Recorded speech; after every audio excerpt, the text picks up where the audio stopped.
श्री सद्गुरु महाराज की जय। महर्षि में ही सत्संग सुधा सागर से गुरु महाराज का प्रवचन। धन यौवन का गर्व न कीजय, धर्मानुरागिनी प्यारी जनता। मैंने तो आज तक अपने को कुछ ऐसा नहीं जाना है। अपनी परख और अपनी जांच से मैंने अपने को वैसा नहीं पाया जैसा कि आपने अभिनंदन पत्र देकर मुझे सम्मानित किया है। मैं उसके सर्वथा अयोग्य हूँ। कल भी आप लोगों ने अभिनंदन पत्र दिया था, उसे आशीर्वाद समझकर ग्रहण करता रहता हूँ। आप लोग जानते हैं कि मैं सत्संग के निमित्त यहाँ आया हूँ। सत्संग में संतों के वचनों का अवलंबन लेता हूँ। गुरु महाराज की यही आज्ञा है। सन 1909 ईस्वी से लेकर आज 1954 ईस्वी तक संत वचन के आधार पर सत्संग हुआ है, होता चला आ रहा है। संतों के वचन में ईश्वर को मानने का बड़ा आग्रह है। ईश्वर नहीं हो तो संत वचन छूछ हैं। ईश्वर नहीं हो तो संत वचन छूछ है। जो ईश्वर पर विश्वास नहीं करता, संत उससे सहमत नहीं। बहुत लोगों का कहना है कि ईश्वर को बुद्धि के विचार से समझा दो। जो बुद्धि विचार से परे हैं, उसे बुद्धि के विचार से कैसे समझा जाए। संत लोग कहते हैं ईश्वर कैसा होता है, यह जानो। ईश्वर ससीम वस्तु, व्यक्त वस्तु नहीं है। ईश्वर स्वरूप के लिए व्यापक, व्याप, अखंड, अनंता, अखिल अमोघ शक्ति भगवंता तथा राम स्वरूप तुम्हार वचन अगोचर बुद्धि पर अविगत अगत अपार नेति नेति नित निगम कहा। गोस्वामी जी ने कहा कि वह स्वरूप तो अपार अर्थात असीम है। इस पर सोचो कि ऐसा कुछ हो सकता है या नहीं। अपार यानी जिसकी सीमा नहीं हो सकती है, हो किसी परिधि से घेरा नहीं जाए। ऐसा कुछ हो सकता है या नहीं। यदि कहो सब ससीम ही ससीम है, तब प्रश्न होगा कि सब ससीमों के पार में क्या है। इसके उत्तर में बिना असीम कहे प्रश्न हल हो नहीं सकता। यदि कहो कि सब ससीमों को जोड़कर एक असीम होगा, तो यह हो नहीं सकता। सब ससीमों को जोड़कर असीम हो गया। सबसे पहले का जो है वह असीम अवश्य है। यदि उसे ससीम माने तो उसकी सीमा के पार में कुछ और क्या होगा, वही असीम होगा। तब उसी असीम को क्यों नहीं परमात्मा माना जाए। सभी संतों यानी कबीर साहब, नानक साहब, पलटू साहब, तुलसी साहब, उपनिषद आदि सभी के वचनों में यही है कि ईश्वर स्वरूप तो अनंत है। थोड़ा तर्क पर और विचार भी दृढ़ कर देता है। थोड़ा तर्क और विचार भी दृढ़ कर देता है। एक अनंत तत्व परमात्मा अवश्य है। एक एक पिंड में जो रहने वाला है, वह उत्सुक रहता है कि सुख मिले। इसकी पूर्ति के लिए वह संसार के पदार्थ में अपने को लगा लगा कर खोजता है। फिर भी वह दूर ही रहता है। संसार में विद्वान धनवान कोई भी हो, वह पूर्ण रूपेण सुखी नहीं। बलवान रूपवान धनवान कब तक रहेगा? संयोग लगन से धन घट जाता है, बुढ़ापा आने से रूप और बल घट जाता है। पहला रूप और बल नहीं रहता, बुढ़ापा आता है, वह स्वरूप को कुरूप और बलवान को निर्मल बना देता है। पहले तो रोग होता है, शायद ही कोई रोग से बचते हों। इसलिए कबीर साहब ने कहा, धन यौवन का गर्व न कीजय, झूठा पचरंग चोल रे। कितना भी सुंदर शरीर हो, एक दिन अवश्य छूटेगा। धन परिवार सभी छूटेंगे। जो इस शरीर में रहने वाला है, जो शरीर सुख में भूला रहता है, असली सुख का जिसको पता नहीं है, तो वह हानि में जा रहा है। इस बात को संत लोग जानते हैं और कहते हैं कि संसार में सुख नहीं, संसार के परे का जो पदार्थ है उसकी ओर चलो, उस तक पहुँचो, उसको पहचानो। संसार को पहचान कर तुम अतृप्त रहते हो, लेकिन परमात्मा को पहचान कर तुम तृप्त हो जाओगे। परमात्मा सबको दे रहा है, किंतु वे जान नहीं सकते कि परमात्मा हमको देता है। सबसे विशेष देना यह है कि परमात्मा अपने को हमसे छिपा कर नहीं रखे। उसके दर्शन से मन तृप्त हो जाता है, तब कुछ मांग नहीं रहती, इच्छा नहीं रहती है कि जागतिक सुख मिले। इसलिए ईश्वर की भक्ति करो। गुरु नानक देव जी का वचन याद आता है, ऐसी सेवक को सेवा करे, जिसका जीव तिसु आगे धरे। फूल पत्ती नैवेद्य आदि को चढ़ाने वाले बहुत होते हैं, किंतु अपने को कैसे चढ़ावें यह नहीं जानते। यह जीव इस शरीर में ऐसा फंसा हुआ है कि उसको शरीर और जीव एक ही जैसे मालूम होते हैं। किसी मृतक को देखते हैं तो एक विचित्र वैराग्य होता है। यह वैराग्य बेगाम हो गया। कितने समझाते हैं, शरीर गया तुम भी गए, किंतु मुझे इसका विश्वास नहीं। शरीर जड़ है, इसमें चलना बोलना फिरना कैसे होता है? बिना ज्ञानमय पदार्थ के यह जड़ तत्व कुछ कर नहीं सकता। कोई कहे कि बुद्धि यंत्र से बूझता सूझता है, इंद्रिय यंत्र से काम करता है, सभी जड़ तत्व मिलकर चेतन उत्पन्न हो गया, किंतु इसका विश्वास नहीं होता। जड़ अपरा प्रकृति और चेतन परा प्रकृति। श्रीमद्भागवत गीता में गीता के अनुकूल जड़ अपरा प्रकृति और चेतन परा प्रकृति श्रीमद्भागवत गीता के अनुकूल है। जड़ असत्य परिवर्तनशील है और चेतन सत अपरिवर्तनशील है। जीव सदा सुख के लिए इच्छुक रहता है।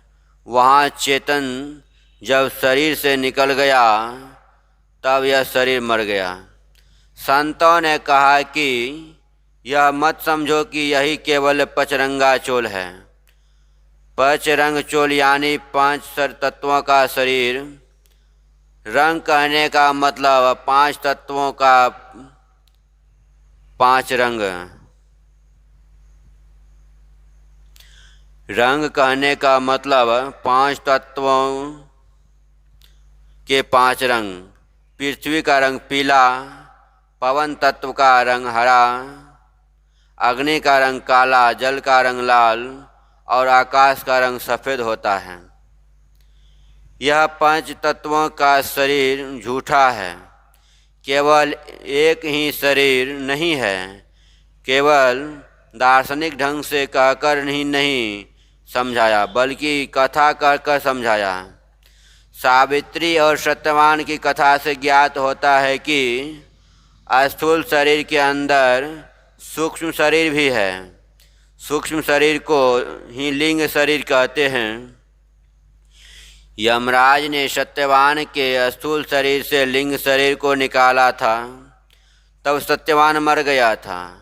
जब उसी लिंग शरीर को यमराज ने स्थूल शरीर में प्रवेश करा दिया तो सत्यवान जीवित हो उठा। मतलब यह है कि शरीर के अंदर शरीर है। साथ ही साथ यह भी सीखना चाहिए कि पातिव्रत्य धर्म कितना बड़ा धर्म है। जिस प्रकार स्त्रियों के लिए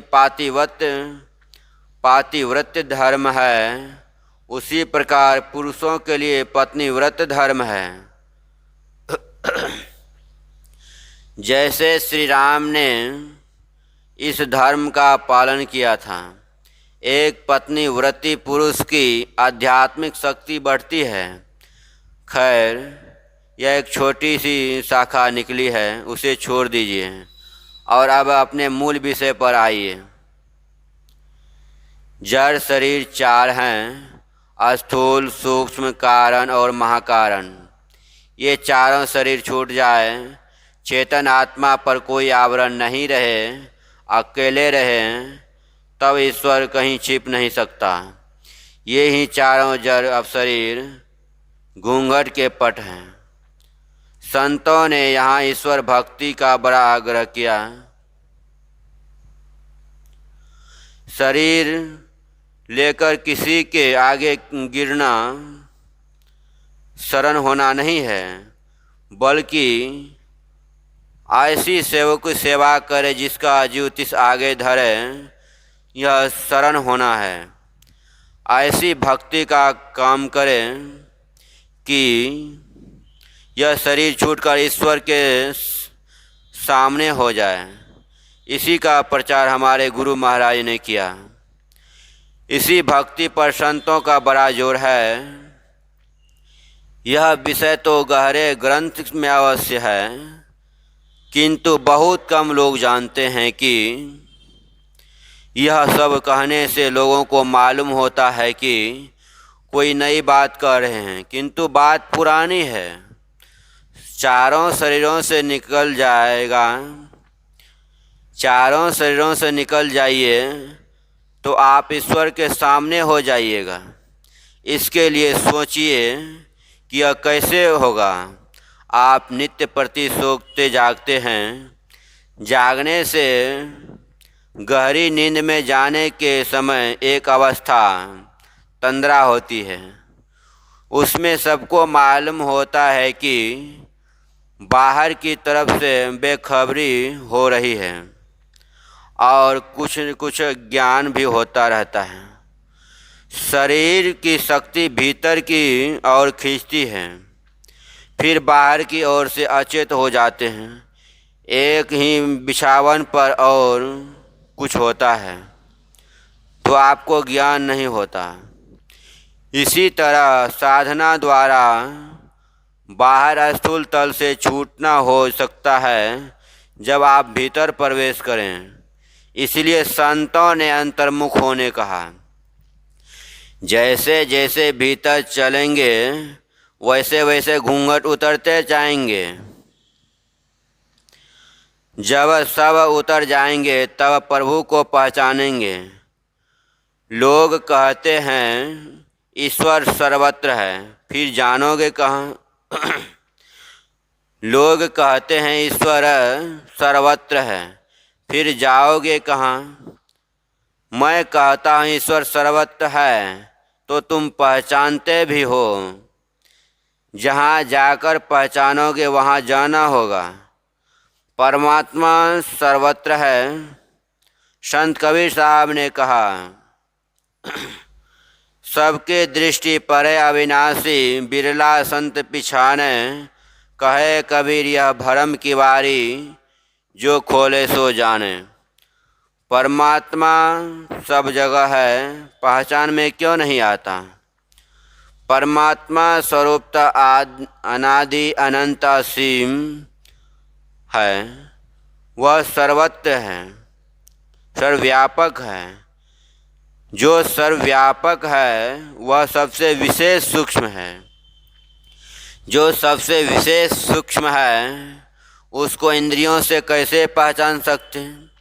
इंद्रियां स्थूल है, जैसे आँखों पर पट्टी बंधी रहने से बाहर का दृश्य नहीं देखा जाता, उस पट्टी को हटाने से देखा जाता है। उसी प्रकार शरीर रूप पट्टी को हटाइए तब ईश्वर के दर्शन होंगे। इसके लिए भक्ति कीजिए। भक्ति का अर्थ सेवा है। भूखे को खिलाना, प्यासे को पानी पिलाना, दुखियों की सेवा करनी भक्ति है। किंतु ईश्वर को क्या चाहिए? उसको तो खाना पीना कुछ नहीं, सोना जागना कुछ नहीं। वह तो ऐसा है कि सबको खिलाता है, वह खाता नहीं। सबको पहनाता है, वह कुछ नहीं पहनता। सब कोई सोते हैं, वह जग कर पहरा करता है। फूल पत्ती आदि चढ़ाते हैं, यह उसका प्रेम है। इसके द्वारा आप अपने को ईश्वर की ओर लगाते हैं। किंतु ईश्वर को ये सब चीज़ें कुछ नहीं चाहिए। ईश्वर सर्वव्यापी है, सर्वगत है। सर्वरूपी कहने से सगुण होता और सर्वगत कहने से निर्गुण होता है।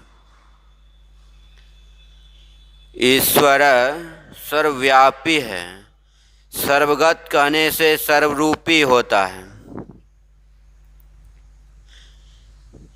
सर्वगत है, सर्वरूपी कहने से सगुण होता है और सर्वगत कहने से निर्गुण होता है।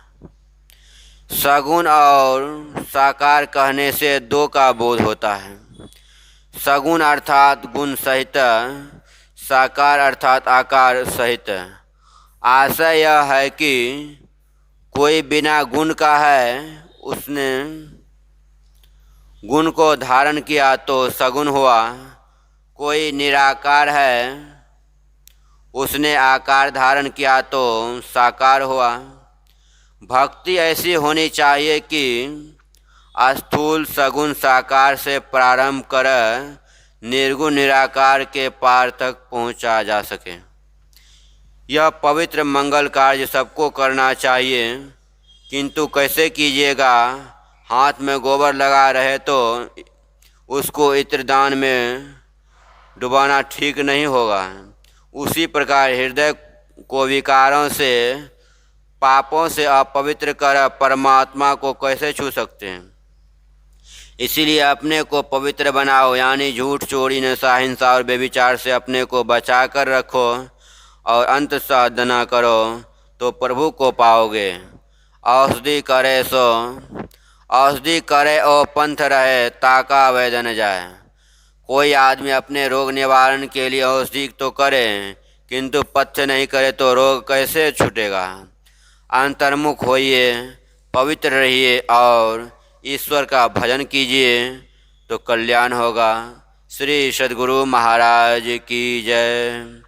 यह प्रवचन मुंगेर जिला अंतर्गत जमालपुर निवासी राय बहादुर श्री दुर्गादास जी तुलसी के निवास स्थान पर दिनांक 17/4/1954 ईस्वी को रात्रिकालीन सत्संग में हुआ था। श्री सद्गुरु महाराज की जय।